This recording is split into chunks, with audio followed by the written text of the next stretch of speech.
Welcome to the Redefining Strength podcast. Everything you need to succeed on your health and fitness journey, even the stuff you don't want to hear. Are you blaming your age? Are you blaming your hormones? Well, guess what? Michelle and I are going to bust those excuses today. Okay, gotta be a little weird, have a little fun. But seriously, I know it can feel like our hormones have just been thrown out of whack and we're seeing weight gain, all these different symptoms that we don't know how to navigate. And we think, what can I do about this? Am I just doomed?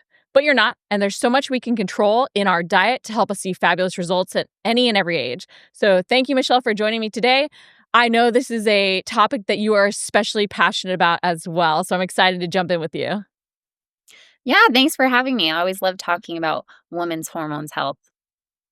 We hear a lot of excuses, right? We hear, oh, well, I'm middle-aged, I'm just doomed to gain weight. Oh, well, menopause means the menopause, I have to accept it.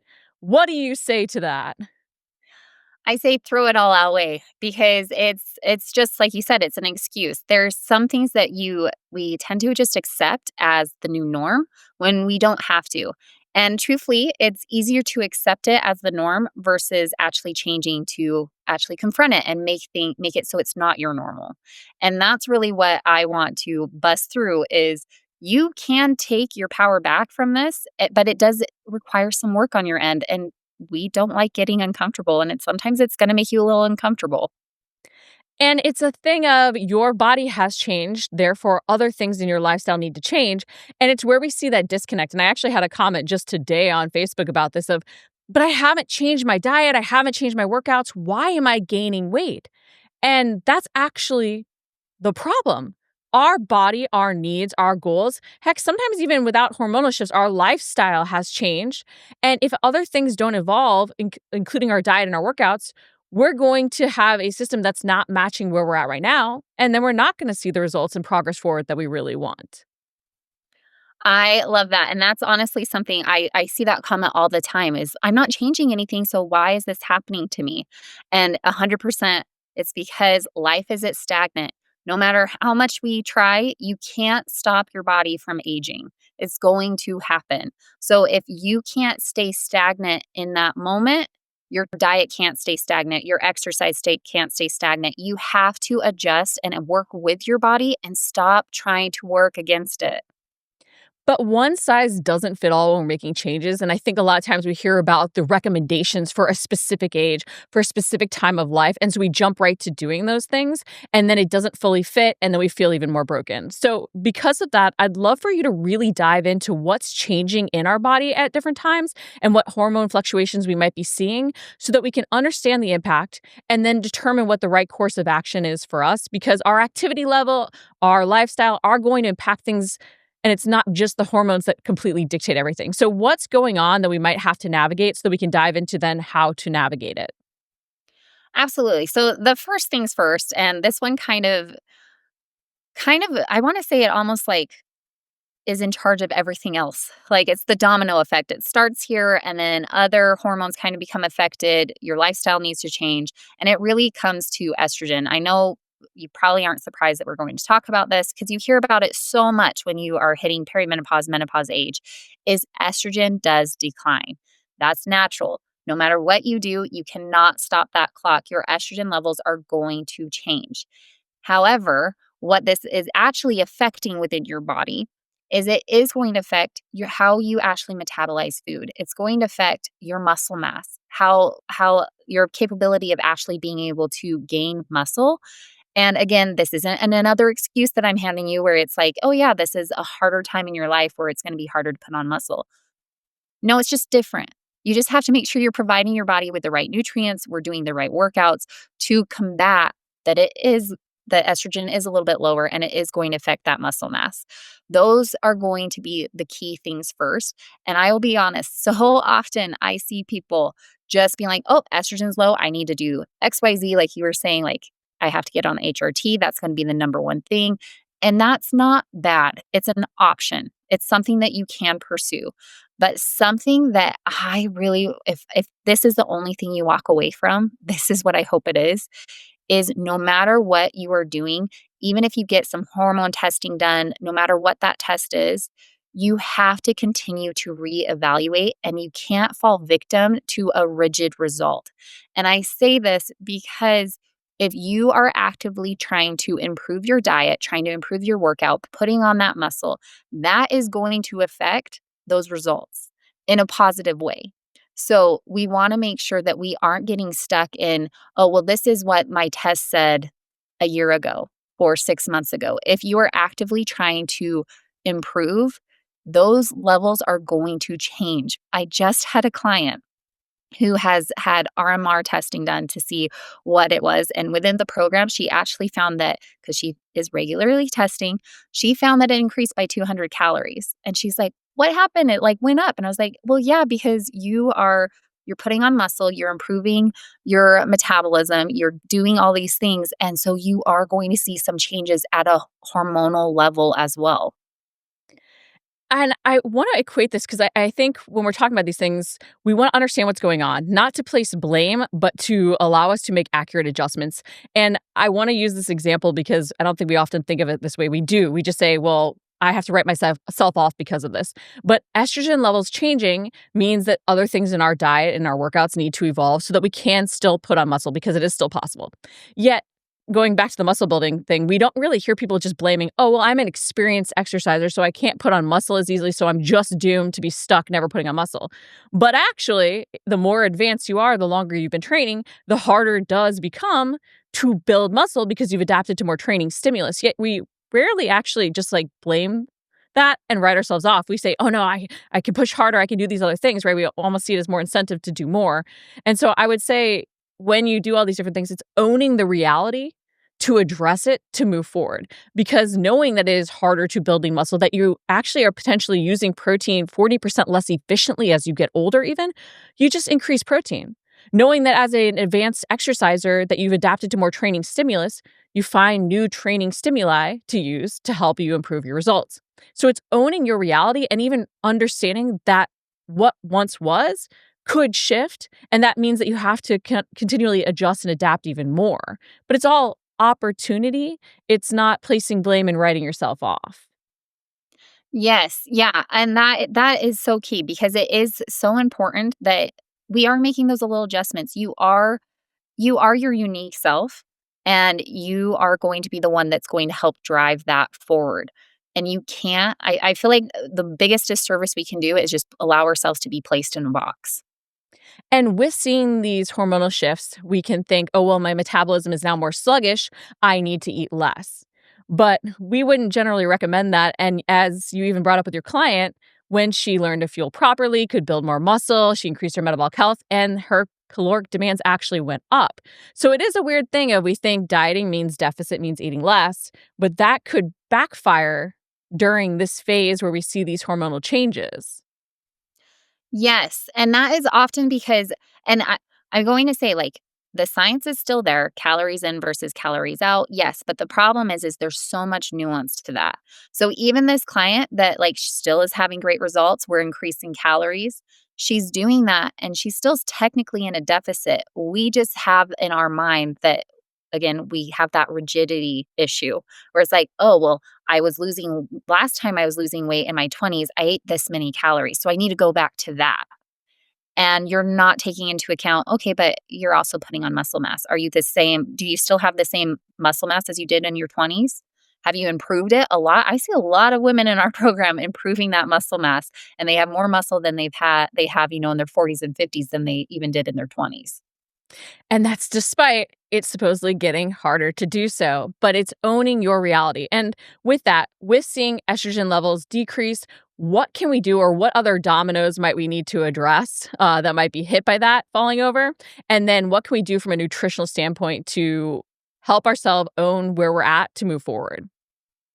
Yeah, so when estrogen kind of goes, it kind of, like I said, it kind of dictates the balance of a lot of other ones. So it's one of the things that your body is kind of like, oh, well, it's a feedback loop. So when that starts to dip, we're going to start to see other hormones also dip a little bit as well, and then in some cases even have some higher levels. So this is where progesterone, testosterone, yes, women, we have testosterone as well, and it's something that we want to make sure that we're staying in balance. But it all kind of comes back to what's happening with our estrogen levels. So, some things to keep in mind. And I'm going to start very basic and then we're going to get into a little bit more nuance. But one is going to be protein. We highly recommend that you are hitting at least 30% of your calories coming from protein. And the reason being is that is really where research actually shows the benefits start. That's not to say 30% is the cap, but if you are looking at trying to make sure that we're seeing some of these improvements, you're able to put on more muscle mass and make sure that we are improving strength, metabolism, and even insulin sensitivity, which guess what? Estrogen actually affects your insulin sensitivity, which is often why we do put on a little bit more weight if we are changing our diet because we have issues with some carbs. I'm not demonizing carbs. We just have to adjust. So it's something that we want to make sure that we are actually consuming more of is going to be that protein and specifically dividing it throughout the day. One of the things that I see often is I call it backloading, where you wait until the very end of your day and then all of a sudden you're trying to get all your grams of protein in before you go to bed. And the reason is we do want to make sure that we are balancing some blood sugar throughout the day. Protein's really going to help that. It's going to help with satiety. Said that word wrong. Satiety, and going to help even some cravings throughout the day. So that's really where we want to make sure that we're spreading that out. We also don't utilize it as efficiently, and we need more of it to stimulate the same muscle protein synthesis response. So, by spreading it out and even getting larger portions of 40 grams in a sitting, 30 grams in a sitting, we're going to see a better response to that, especially around our training. But I bring this up too because a lot of times you'll hear, oh, 20 to 30 grams is all you can use.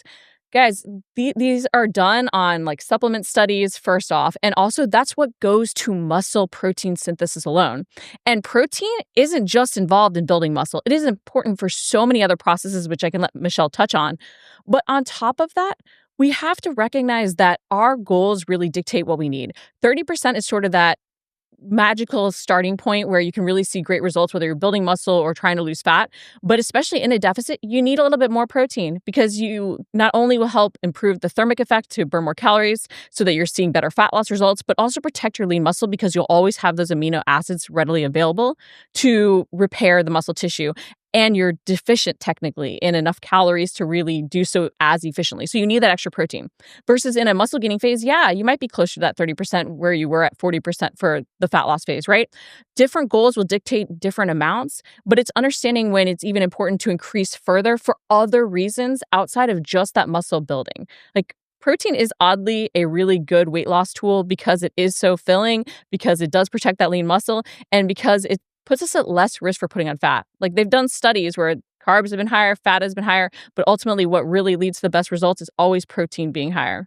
But Michelle, I do want to touch on the other benefits of protein because we so often just hear about only consuming this much and we forget that that's just the amount that goes to muscle protein synthesis.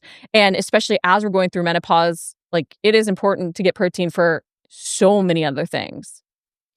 Yeah, and you kind of touched on it a little bit, but one is people when they hear protein and they tend to think animal products. There's other plant-based options as well, but they still are only looking at the product as just protein. They're not realizing what comes within the package. And oftentimes that is going to be the micronutrients. There's vitamins, there's minerals, there's things that are in there that we tend to need that we gloss over. But one of the big things too is when you are looking at kind of what women respond best to, and we've kind of touched upon it, I'm going to talk about fat in a little bit, but you are looking at making adjustments to mainly your carbohydrates. Probably going to see a little bit of adjustments within your carbs. And when we do that, you can't just take away, you got to fill that gap with something. That's going to be where we look at protein. And one of the big things, we talk about the amino acids for the muscle mass and making sure that we're protecting that lean muscle mass when you're in a caloric deficit. But one of the things that we kind of, I feel like gets glossed over is let's talk about metabolism. When you are getting adequate amounts of amino acids, and specifically even making sure that you're getting enough calories in general, but if you're making sure that you're getting those amino acids, getting those vitamins and minerals, those pathways that we tend to turn off. I always say it's like having light switches that we can flip on or off when you aren't providing your body with adequate amounts and with adequate amounts specifically in a caloric deficit because we're trying to lose weight. your body will start turning off those light switches. So there's no such thing as a broken metabolism. It's often that you're not providing your body with enough of those micronutrients and amino acids that your body's able to actually perform all those pathways because we put things in a hierarchy of needs. Your body just trying to keep you alive, running your organs efficiently is going to be top priority. When those switches get turned on, you're going to find, oh, and I know what we've talked about this before, and it seems so small, but it's such a big thing. You're going to actually find your cellular turnover increase. Your skin itself is going to have some improvements in it. You're going to find your hair growing, your nails growing. I've had clients that were like, I wasn't sure about this, and all of a sudden I realized I haven't shaved in 2 years, and I needed to start shaving because my body, like she goes, I just thought that my body stopped producing hair on my legs. Turns out nope, your body had turned off that switch because you weren't providing it with enough quality nutrients. So that's something important to kind of keep in mind, and why we want to make sure that we are giving our body not just adequate, because truthfully, if you look at the RDA, that's just for to stay alive, to keep things running. We want optimal nutrition. And to do that, we are going to be increasing, most likely, you're going to need to increase your protein. And optimal as our body changes, and that means potentially having even more than prior. Even though often we think protein bodybuilders, like we think the bros in the gym. Nope. The older we get, as we go through menopause, like as females, we need extra protein. It only helps us. Now, I do want to tangent a little bit into the carb discussion and touch on fiber. And before I let you go into that, this is where I want to circle back to what I mentioned at the beginning of understanding why we're making certain recommendations is really key, because there's always nuance or the but situation to them. Because you've already alluded to the fact that we might see a little bit more insulin resistance creeping in when we're getting a little bit older as we're going through menopause. However, just demonizing carbs can sometimes be what's holding us back, because we hear in menopause, reduce your carbs. But then we have someone super active come in who's an endurance athlete, and that backfires massively. So understanding why the recommendations are being made to also understand why they might not fit you is super important. But Michelle, let's go into a little bit, adjusting your carb intake, why fiber is so key. Yeah. So oftentimes we're usually low. Like in general, we are low in fiber. And the reason why we really want to put an emphasis specifically when we are in, perimenopause, menopause age is because fiber does actually help bind and eliminate excess estrogen. Now, I know you're probably like, wait, you just told me that estrogen is dropping. So why do I want to put an emphasis on this? And this is where it's key to know is estrogen doesn't just disappear. It still exists in circulation. It's still there. It's still in your body, even in menopause. And your body's still going to produce some small amounts, usually from adrenal glands and even from fat tissue. That's actually why we kind of get the menopause, is because that's kind of our body's a little bit of a I don't want to say defense mechanism, but basically a little bit of a defense mechanism, because we start to produce more estrogen there. Or, of course, you could be getting it from HRT if that's a route that you've chosen. And the goal isn't to, with fiber, it's not to eliminate estrogen, it's to make sure that we are properly metabolizing and clearing any excess or unbalanced estrogen metabolites. So, what can happen is even if you have low estrogen, if your body isn't actually metabolizing that correctly or even utilizing it in the correct way, we want to make sure that we're providing the body with a way to eliminate what is going to potentially cause us to have issues. So you can still be low estrogen and be considered estrogen dominant, and because it's about that balance of estrogen to even progesterone within your body. So this is really where fiber is key. And I know, yes, we talk about fiber not just for like satiety. We talk about fiber. If you've heard of GLPs, fiber can actually help produce more GLPs within the body. So you can actually have that kind of going for you as well. And we do, one of the big things too that I'm going to touch on briefly is fiber feeds the gut bacteria. We've talked a lot, and you probably have heard a lot about the gut microbiome. There's been a huge emphasis on it. And if you're not providing your body with fiber to make sure the good gut bacteria is getting fed, you are actually going to have an imbalance within your gut and be having issues with digestion and all that fun stuff. So That is just a few reasons why fiber is so key at this stage. Is really to make sure that we are helping our body actually be able to find a balance, even with estrogen.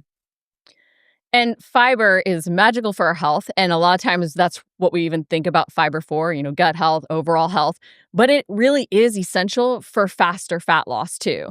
And that's the sexy component that we don't think about, so we don't prioritize it, which I know sounds weird, but let's face it, a lot of times when we start making dietary changes, it is for aesthetic reasons, and that's not a bad thing.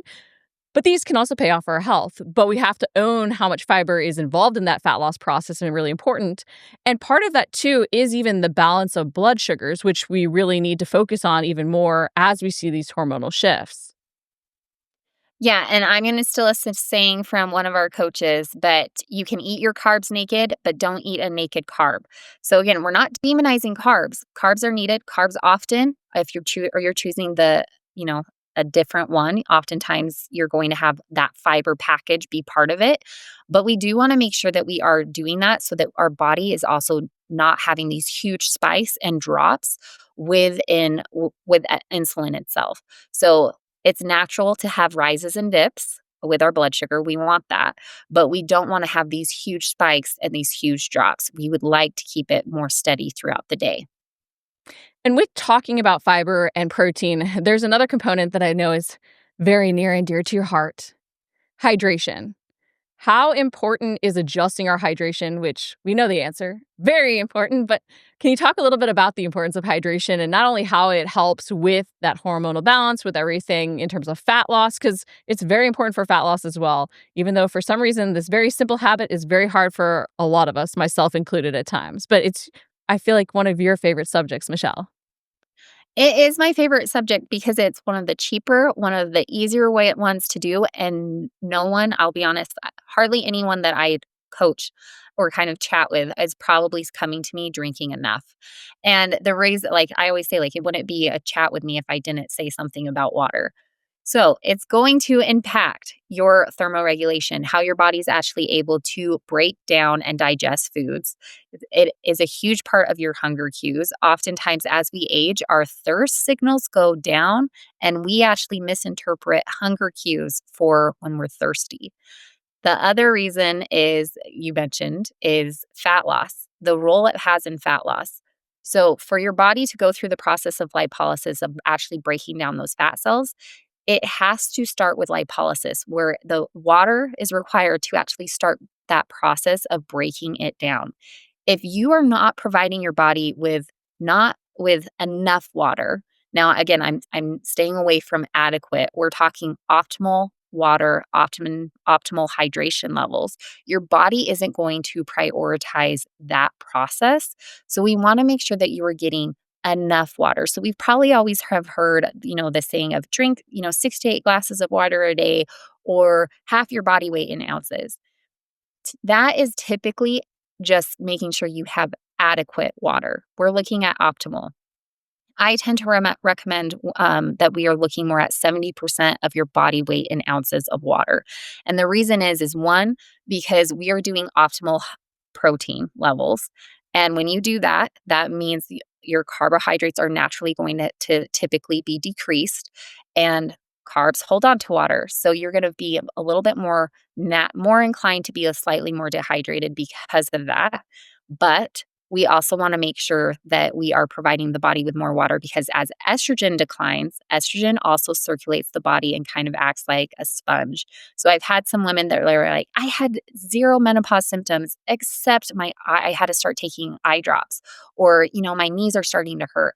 And typically that's a sign that their hydration level is off. So this is really where it's key. And we're going to talk about muscle too, because yes, you have to have proper hydration levels to even make sure that the transit, system of getting nutrients to the right spots is well armed, and that's going to require water. So drink your water. If you're sitting there right now and you don't have a water bottle near you, I want you to be that person that is always walking around with water in your hand. And I am going to talk just a little bit too, because it's not just about that hydration, but it's also about making sure that you're properly hydrated, not just water alone. Most of us will benefit if we add at least an electrolyte throughout our day. Hydration truly is key. And like all these components are these fundamentals. If you focus on them and emphasize them, you're going to see such a better balance and faster results towards your goals, whether it is muscle building or fat loss or that elusive body recomposition we've been told can't happen, losing fat as we gain muscle, which it can. You have to prioritize one goal a little bit over the other, but that process can happen when we go back to these basics. And, other symptoms we see, like, skin health is a big, issue or concern, drier skin, crepey skin, right? Focusing on protein, focusing on water, wanting that fat loss and to address bloating and different digestive issues. A lot of times, so a little bit more focus on water and fiber can be really key. There's so many different ways all these things combine to make us feel our most fabulous. And I love that you brought up muscle and water too, because a lot of times when we're trying to build muscle, we see the scale sort of jump initially where we've increased calories potentially. And with that, we're storing carbs, but we're storing water weight. And this is needed. It's why with creatine, when someone goes on it, it does bring water into the muscle that helps with the anabolic process. Now, with all these, there's one final component that I know is so important: fats. Fats don't make us fat, and they're often super essential during menopause. And before I let you jump into that, Michelle, I do want to bring up to you guys, when we're talking about hormonal balance, what we're really talking about is optimizing for your current hormone levels. And I only say that because I think we have this idea that we're bringing up or we're bringing down or we're doing that. And not that we aren't sometimes changing the levels of different things with how we're fueling, but a lot of it is about optimizing our diet and our workout to work with our hormone levels and address what we need to see the improvements that we need. But Michelle, I want you to dive into fats and even your commentary on that. Yeah, absolutely. And I love that you shared that because I think it's important to like when you're going, and I'm going to just put this plug in right now. When you're making these dietary changes, it's going to feel a little hard, a little bit weird at first. You are going to have some potentially even some dietary distress where it doesn't feel quite as well. And I'm saying that just because your body is working on learning how to break it down, working on developing the good bacteria so it's better to break down. So when you're doing these changes, don't just try it for a day or a week and be like, well, that doesn't work, I'm out. We do want to make sure that we're at least giving this at least a solid month and actually comparing what our energy levels are at, what we're dealing with, and kind of addressing from there. So, off of that, going into fat. So, one of the biggest things when it comes to hormone levels changing is oftentimes we kind of deal with a level of inflammation that's going to occur. Oftentimes, you'll hear like menopause as being the slow simmer state. And one of the big things with that is, yes, we're going to be able to eat high anti inflammatory foods. So, making sure that we're having omega 3s is going to help with that. But one thing that I don't think is emphasized enough as to why we are focusing a little bit more on fat is because when you eat dietary fat, it does help with hormone production. And it helps it in a more what you have said is finding that optimal level for you so that your body can actually produce things accurately. So, one thing that does happen is because estrogen is heart protective, is we often find cholesterol levels jump when we hit menopause, and this can sometimes cause people to overcorrect, where they're like, "Oh, I gotta avoid fat, I gotta avoid cholesterol, I gotta avoid all this stuff so that my cholesterol level is good."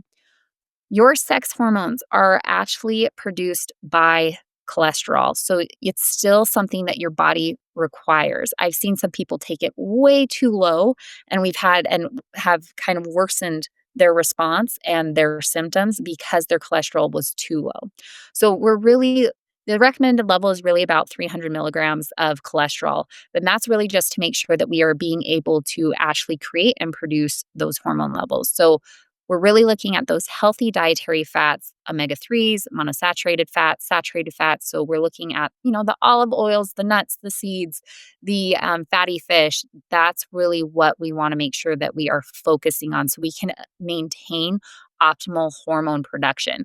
And I'm going to say that optimal level changes with age. So this isn't us trying to get to the same level that we were in our 30s or 20s. This is us making sure that our production is where it needs to be at the phase we are in.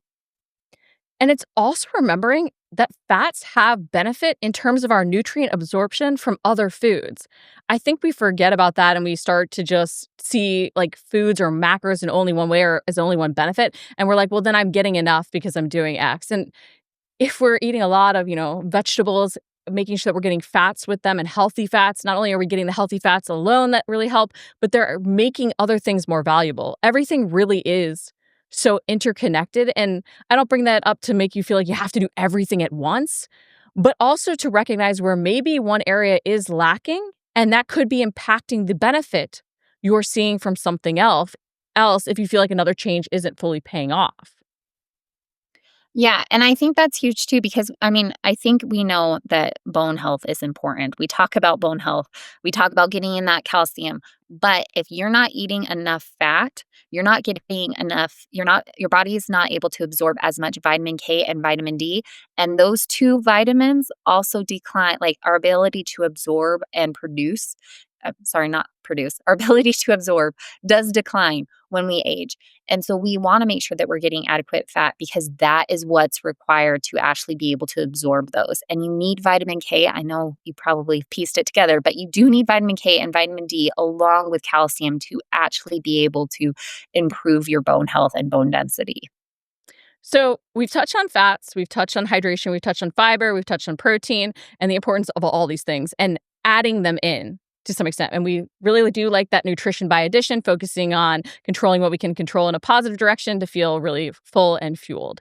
Now, I do want to touch on two things that we might want to reconsider our intake of.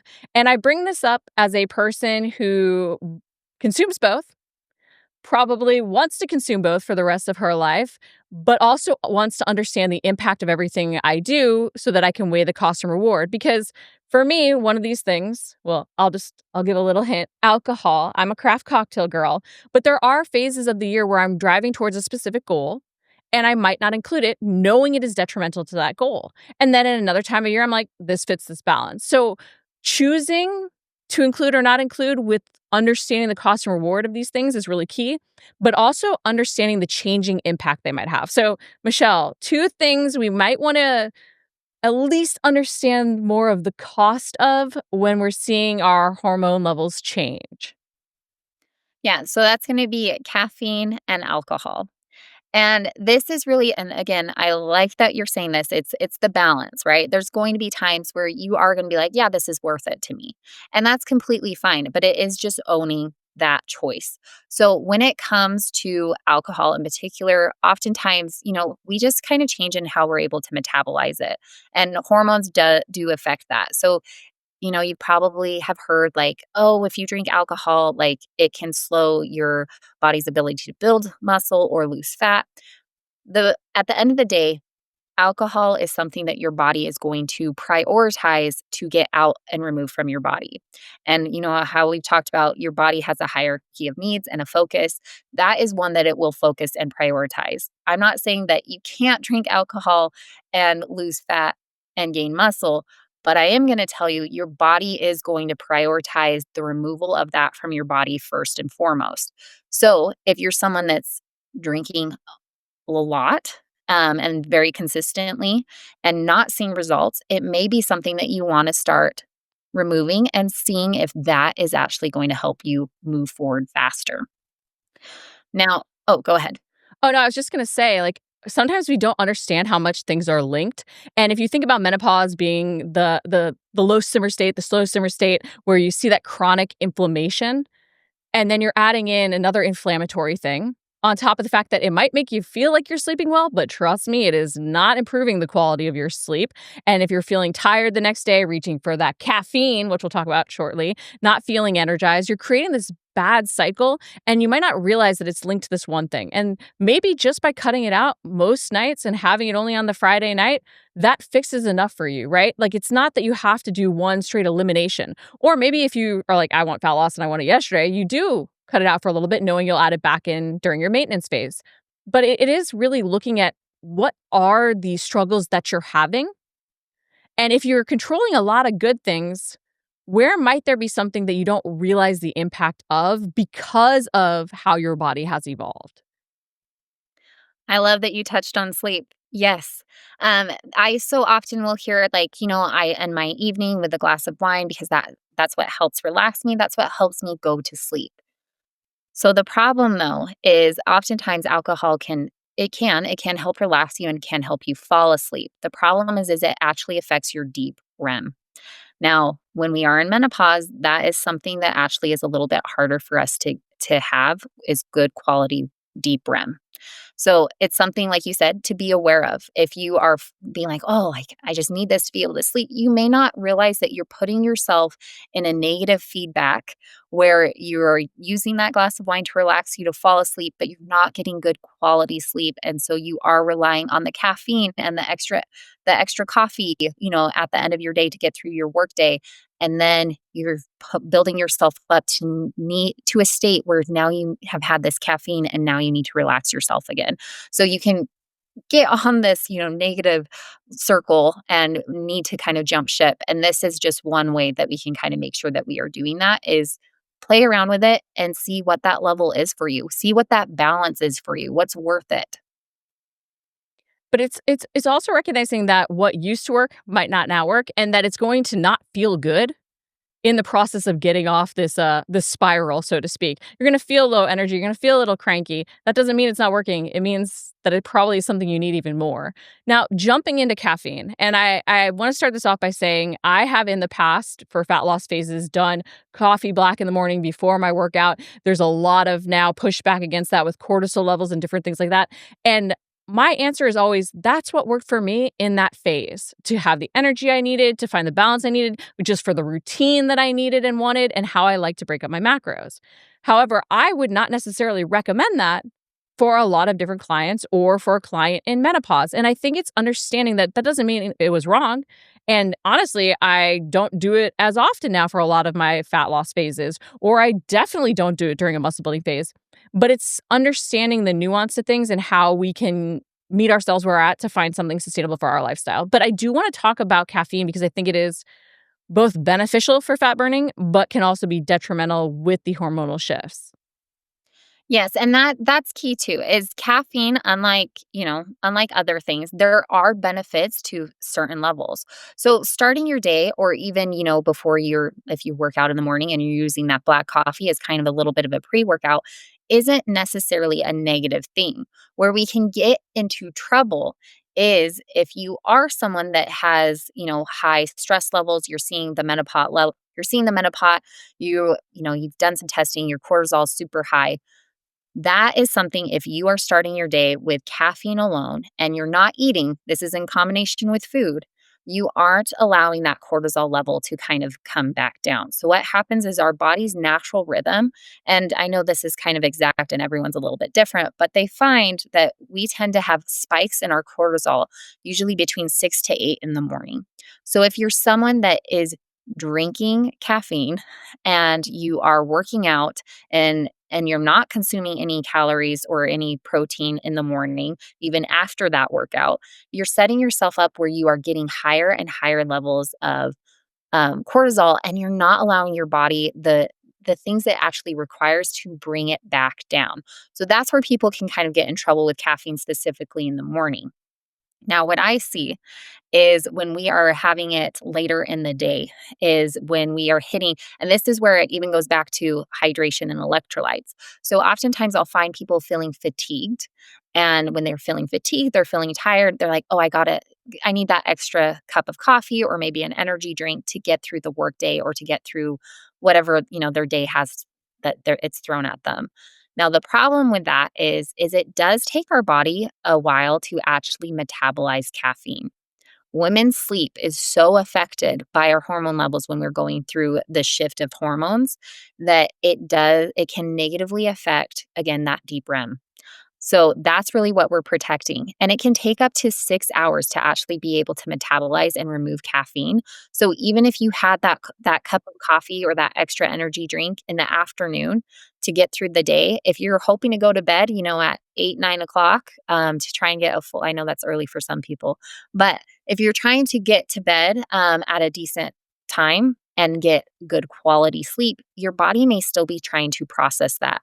And what I'm leaning back with the electrolytes is oftentimes if you're hitting that fatigue in the day, it can also be a sign of dehydration. And so I often recommend if you are someone that has been reliant on a caffeine drink, midday or afternoon, I have seen so many clients have so much better results by replacing that or kind of reducing the caffeine with an electrolyte drink. It's understanding the nuance and everything, and again, assessing what am I struggling with and what am I doing, both positive and negative. And if the positives aren't paying off, what might I need to eliminate? And I like going to the positives first because sometimes if we do a little bit more of those, we can find our balance as well. But adjusting simply the timing of your caffeine, if you really enjoy your cup of coffee, could be enough. Maybe even if you do like it in the morning and you like it on an empty stomach, then maybe you shift it a few hours later after waking up even. I'm not recommending this for everybody, but there's so much opportunity in seeing the options when you understand why, with cortisol levels being higher at that time. Or even if you do enjoy coffee before your workout and you really just, it's part of your routine, maybe mentally you feel like it gives you that little push. Hey, I now do chikes. They're protein coffee drinks, right? Or you can make your own protein coffee shake, or you have protein in a little overnight oats, right? Not protein, coffee and overnight oats. But you can make little tweaks to routines where it doesn't feel like you're having to completely do something different or throw out things you enjoy. It's just understanding why these might be important, or even owning, hey, this is a non-negotiable. What else can I adjust? Hey, I really like my coffee first thing in the morning, but I can give up the cup of coffee later at night. Or, hey, I like my coffee early in the morning and I have wine at night. So maybe I'll only try one because this other one's more non-negotiable, right? It's all about that balance. We're not recommending everybody do everything all at once. And so with that, closing thoughts, what you would have someone start with, Michelle, how you would approach these different changes to meet ourselves where we're at. Yeah, so you mentioned this a couple of times, but I'm going to repeat it. Is this isn't about restriction, it's about rebuilding. It's about working with your body, not against your body, or trying just to force yourself into a box that you don't have to force yourself in. So, really, when it comes to this, I know this probably isn't going to come as a surprise. If you were only to start with like one or two things, my two things, and I know Corey's going to reverse the orders, but my two things is water and protein. If that's the bare minimum that we can do, and we're looking at those changes, that's going to be where I would say let's put the effort there. But if you are someone that has done, has gotten a little bit more information of where your body is right now, you can also tackle, you don't have to, you can still see results with those two things. But if you want to be more pointed at whatever your results are, maybe you found that your C-reactive protein is super high, indicating that you have high levels of inflammation. And for you, you want to focus on those fats to make sure that we are kind of taking away some of those inflammatory triggers with the olive oils and kind of focusing on that, you can. But that would be kind of my main suggestion is I would say start with the basics. Start with the water, start with the protein, go from there and build. It's addressing the lowest hanging fruit while understanding that sometimes the lowest hanging fruit are actually the hardest changes to make. And if we try and force those, like say cutting out caffeine or cutting out alcohol, we ultimately sabotage ourselves. So just because it technically is the easiest to reach and pick doesn't mean it's actually the easiest to do, which I guess the analogy kind of dies there.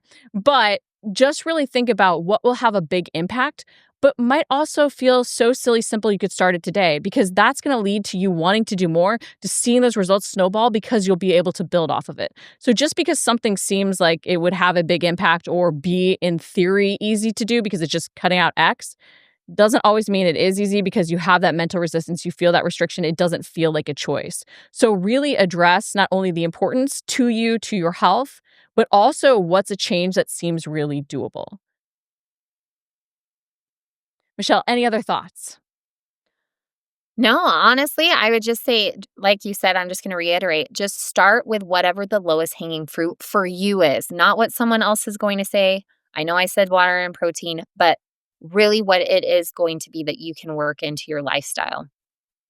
Well, this was fabulous. A lot of great tips, guys. I hope it really helped you see the opportunity in making changes to evolve your diet to meet your body where it is at right now, and not use hormones or age as an excuse. Stop blaming them, address them instead. Have a fabulous day and a great rest of your week.